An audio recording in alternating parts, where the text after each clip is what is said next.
Oh!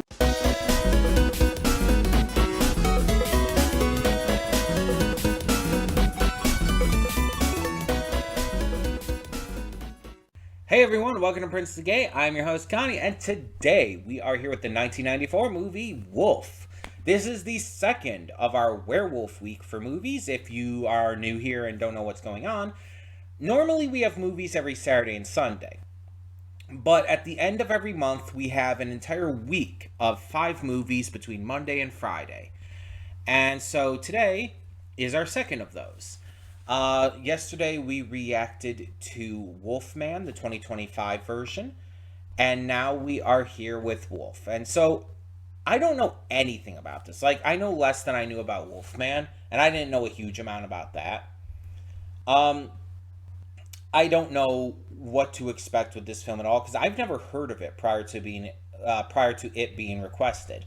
And this movie was requested by Venom, so thank you Venom for donating for this. Um, yeah, I've never heard of this movie. I know nothing about it. I don't know like who made it. I don't know who stars in it. I don't know the plot. All I know is it's a werewolf movie. That's literally it. um, so this is gonna be like completely blind as I pretty much can get. The only way this could be blinder is if I didn't know what year it came out and if I didn't know what the title was going into it. Like if someone basically just played a movie in front of me and I had no idea what was going to happen. But I mean, there's not really a way to make it like blinder than I can doing these reactions. So this is as blind as it's going to get. But like I said, um, this is a werewolf movie, and if you didn't see yesterday's reaction, I do tend to really enjoy werewolf mythos. In a lot of cases, more even than vampires. But werewolves haven't gotten the same kind of like notoriety and popularity in pop culture as vampires have, and it's kind of disappointing. But there have been a little bit more werewolf media coming out in the recent years. I mean, we had the video game The Quarry. Obviously, we have the Wolfman from this year. So I'm glad that we're getting a little bit of a resurgence, even if it's just a small one. And now we get to go back in time, like what, 31 years ago, to when this movie came out. This movie's almost as old as me. This movie came out 2 years after me. After what the way I worded that. This movie came out 2 years after me. I mean, I did come out. That is how it works. Um, let's just get this started. This is going off the rails already. Let's just get this reaction going. Hold up just a sec. Before you click that link down in the description below to get to today's video, I want to remind you of all the awesome content we have both on this channel and the Princess of Gaming channel. Let's check it out.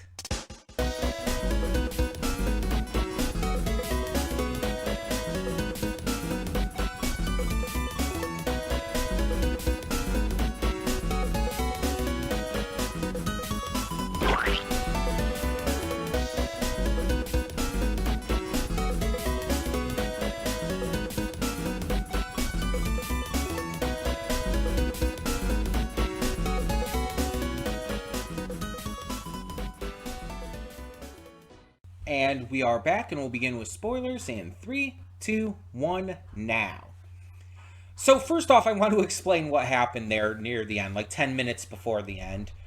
Um, I kind of explained in the reaction, but just to go into a little further detail. So I'm watching, and suddenly this pop-up comes up on my computer saying to save on space and to, like, free up some space and all. And I'm like, huh, why is that popping up? I go to pause the video, and I accidentally turn off the recording. Because, like, when I pause the video, like, if I have if I have the VLC window open, I press the space bar. I click the space bar once, it pauses it. Instead of having to go find the specific button down on the corner. It's easier, it's faster, it's simple, right?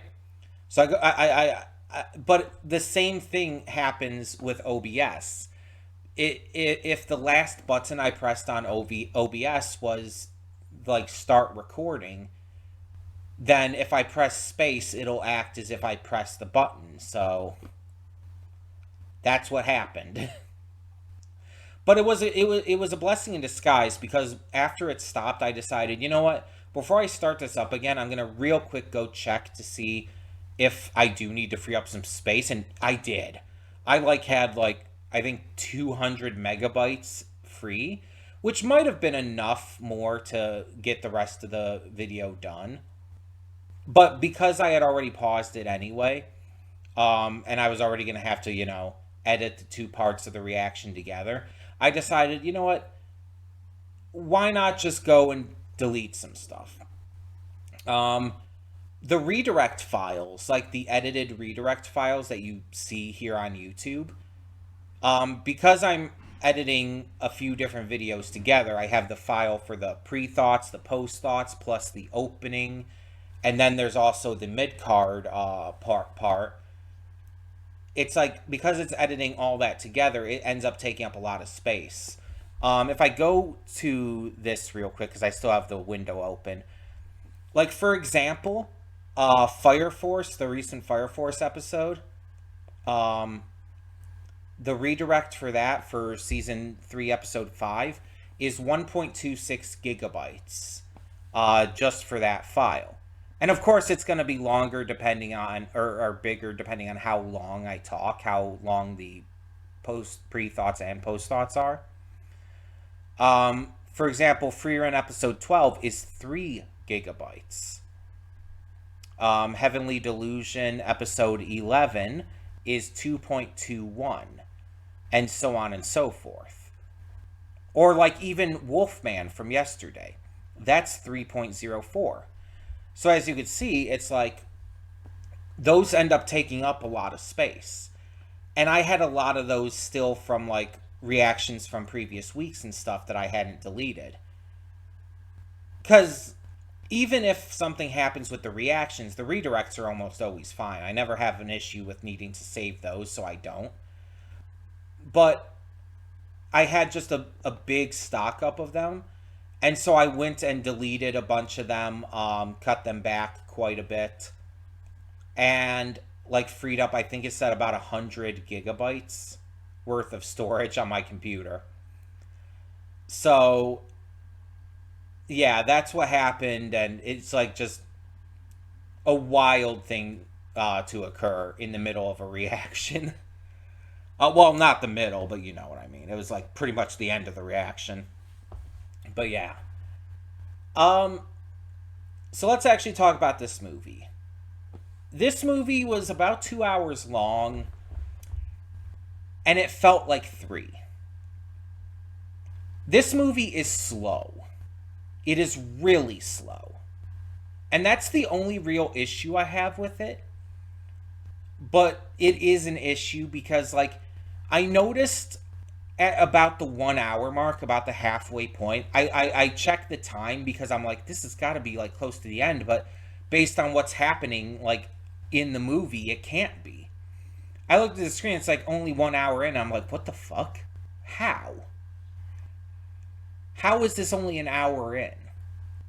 It felt so much longer because it's slow. And I understand that's the point. A lot of this movie is showing Will's progressive transformation and showing how he's like slowly developing into this, where I mean at the end we saw he had fully transformed into a wolf. That was fully him at the end there. But still, it's just like, it feels weird, you know? It feels really weird to enjoy this movie, but to also acknowledge that it's super slow and that it feels very, very, very long. Because it's like the stuff happening in the movie was keeping me invested. I definitely wanted to see the asshole get his comeuppance.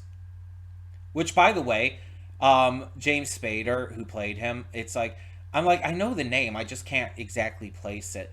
He was Ultron in the MCU. He was the voice of Ultron. It's like, oh, all right.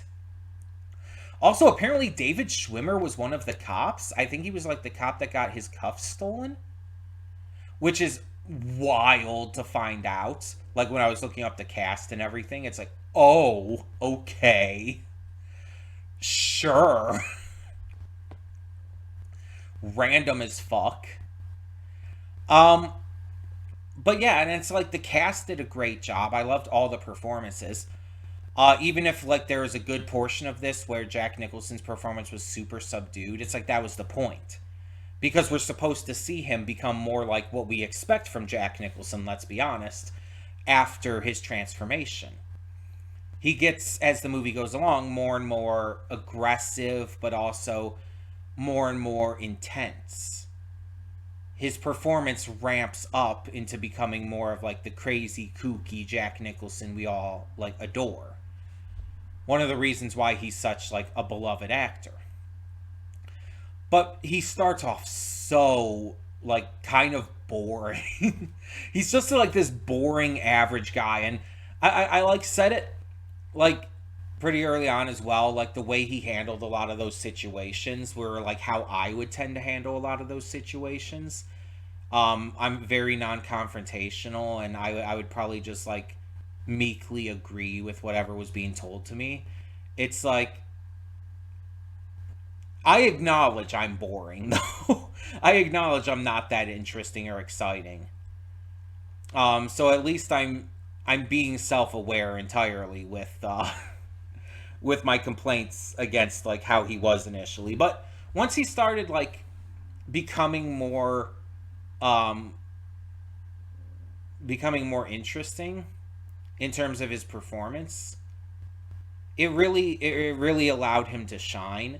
Michelle Pfeiffer was fantastic the entire time. She just delivered a great performance like she always does. Everyone really did good. James Spader was great as like this smarmy asshole who had this just entirely fake kindness to him. Like it was so obviously fake. He was just like he was so scummy, and he was great at playing scummy. He was like fantastic with it. Honestly, weirdly enough, he might be one of the best performances in this movie. Like, you have a movie with, like, Jack Nicholson and Michelle Pfeiffer, and James Spader's one who stood out. Like, that's almost weird to think about. Not, and it's not an insult to James Spader by saying that, but again, Jack Nicholson and Michelle Pfeiffer. Like, comparatively. But he really stood out. Like, this was a really just great performance. Apparently, this movie was, like, mixed in terms of reception. It seems like it's like, oh, it did well, but not, like, great or anything. It wasn't, like, poorly received. It was just, like, it was good. That's kind of the vibes I got from looking at, like, how people thought of it. It's like, it was good. Nothing amazing, nothing great, nothing to really, like, call home about, but it was enjoyable enough. I thought it was, and that's kind of how I view it. I think it's a little better than that. Like, I think it was like a 60 something percent on Rotten Tomatoes. As always, take it with a grain of salt, form your own opinions, but I think it's a little better than that. Because again, even with the slow ass pacing that really did feel like a crawl, honestly, it's like the actual content again was great. I had no issue with what was actually happening. I was invested the entire time. It's just it was just slow in terms of how it was paced and presented, which isn't a deal breaker or anything, just noting. But I like that we ended up getting like a second werewolf, and I like that it kind of surprised me. It's like it should have been obvious a lot sooner. Like I went back and looked at that one scene in the police station, and it's like I should have like guessed it like instantaneously by his eyes and everything. And it's like before I did, I should have guessed it like instantly. The moment he popped up behind her after she was like, at the desk of the police station and all. I got it. I got it fairly quickly. I feel, and again, I had guessed already that there could be a second one because I was thinking like, okay, he was clear. He clearly went to the park. We saw that, but I don't know. I feel like there's not enough evidence to support that he killed his wife there, and why would he? Like the only people we've seen him attack have been, the people who were trying to mug him. Otherwise, he's only attacked like animals. And actually, really only one animal. Like, because he didn't actually get to attack any of the animals at the zoo. He didn't attack either of the police officers who came after him at the zoo. He just, escaped. And it goes with what the doctor was saying to him. He's like, the wolf is not just inherently evil. The wolf is only evil if you're evil. If you're good, the wolf is good. It basically comes across as almost like the wolf is like a heightened extension of yourself. It's like your deepest, most animal-like tendencies come to the surface, but they're not going to fully overtake you to the point where they're going to cause you to hurt innocent people unless you would have that propensity from the start. Unless you're already that kind of person. As we see with Stuart. Also, I think I keep calling Stuart Shelton. I don't know why. But yeah, as we see with him.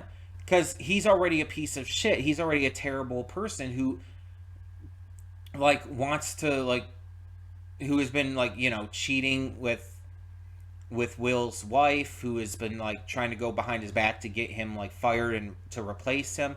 He's a bad guy. And the fact that the wolf like caused him to be bad as well, it's like that was just a heightened form of his already existing instincts.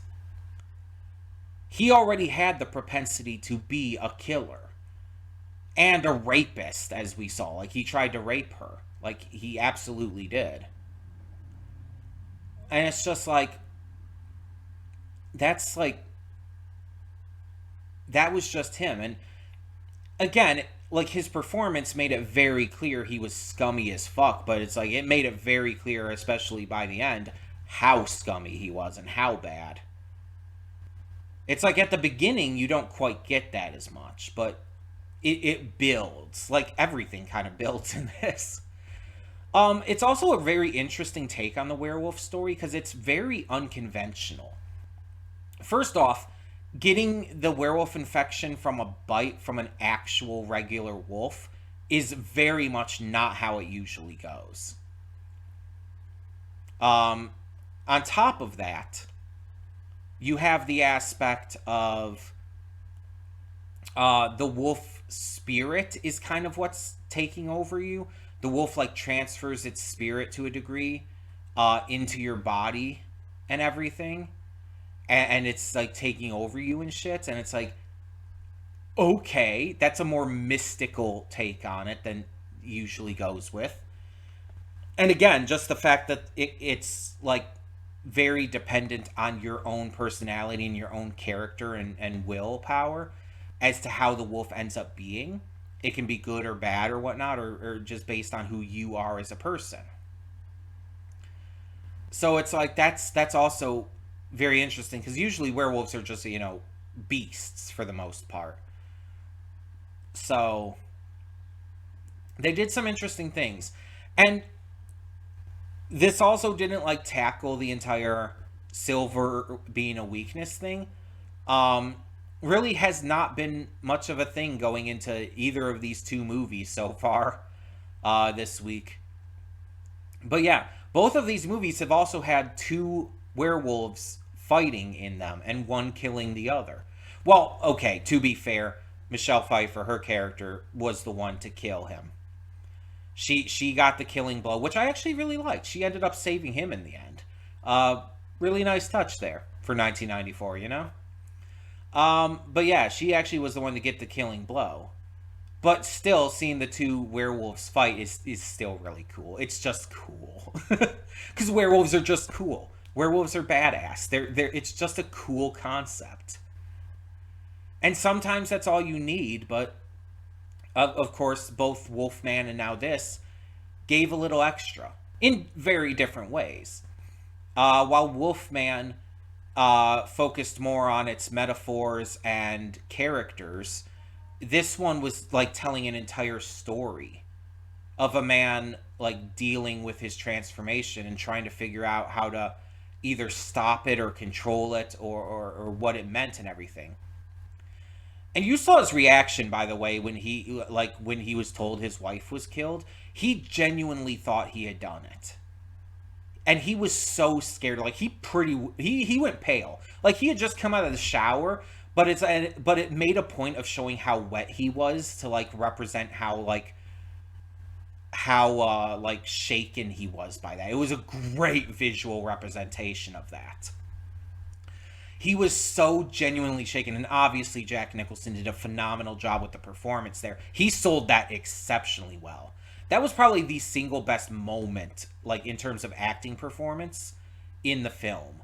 Just that moment where he just like showcased how much he can get across with just a face, just an expression, which he's always been great with. I mean, The Shining has proved that. The Shining is like infamous for his expressions. Let's be honest here. So it's like, yeah, it really showed the acting chops of like everyone involved, but like especially James Spader, especially Nicholson in that specific moment. Michelle Pfeiffer did a great job. It's like everyone just really nailed it. The soundtrack was good, nothing special, nothing to write home about, but it fit. The ending was a little weird with the way that was shot. It's like, okay, that's the wolf is him. He's calling out to her and everything as she's like going in the woods to meet with him and everything. I get that, but the way that was shot was like so like weirdly artsy. It's like what are you going why? Though the twist that she ended up becoming a werewolf too is like I did not see that one coming. But yeah, I guess Stuart bit her like when everything was going down. Um I also really like the moment. I know it's such a weird, like weirdly specific, like almost inconsequential moment, but the gate guard George, I like when he's like asking Stuart why he's there, and Stuart just like because he's like not giving a shit anymore, is just saying that she'd be a really good fuck, and he's just like back up. Like George just gets like really offended on her behalf because clearly he's a good guy and clearly he and her were like close, at least to some degree. It seemed like they had a good relationship, and like he was very clearly like, even though he knew Stewart and probably was on a fine relationship with him because Stewart had been going there like all the time, right? But still, he was like that was an instantaneous response and was delivered so well because it's like he was so like offended and angry at that someone would say something like that. Like if you told me that part was almost ad-libbed, like James Spader ad-libbed that line and this was this actor's like actual response to that, I would believe you. That's how like really good that response was. And I mean, it obviously led to his death and everything, which sucks. And when she was crying, like at the end, when she was being told of their deaths, like even though she knew the one guard had died, because, she grabbed his gun afterwards and she had knew he was dead from the body and everything, I don't think she knew George was dead. I think the tears were more like for that. And I don't think they were fake exactly, but She definitely was like hamming up the performance maybe a little bit.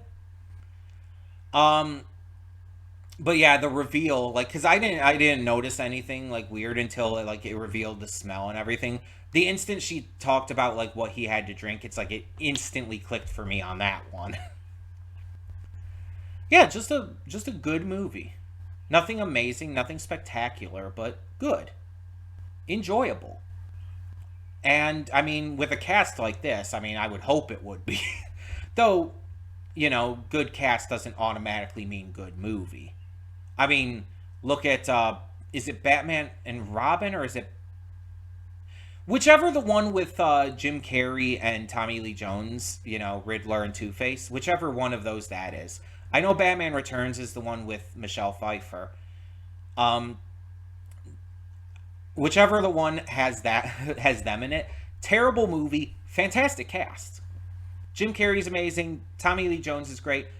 Horribly miscast on both of them as their characters. Well, actually, I feel like Tommy Lee Jones could have been a great Two Face. His performance was bad, and I think it was mostly the direction and the script. I blame that more than I actually blame him. He probably did the best he could. Jim Carrey, not good for the Riddler at all. But yeah, I'm getting off topic though. Though I mean, I guess maybe not because again, Jack Nicholson and Michelle Pfeiffer, the Joker and Catwoman, so it kind of connects. But yeah, this was enjoyable. Had a good time with it. But tell me what you thought. Let me know in the comments what you thought of 1994's Wolf, and thank you so much for tuning in. For now, I'm Connie and I'm signing off. See y'all next time.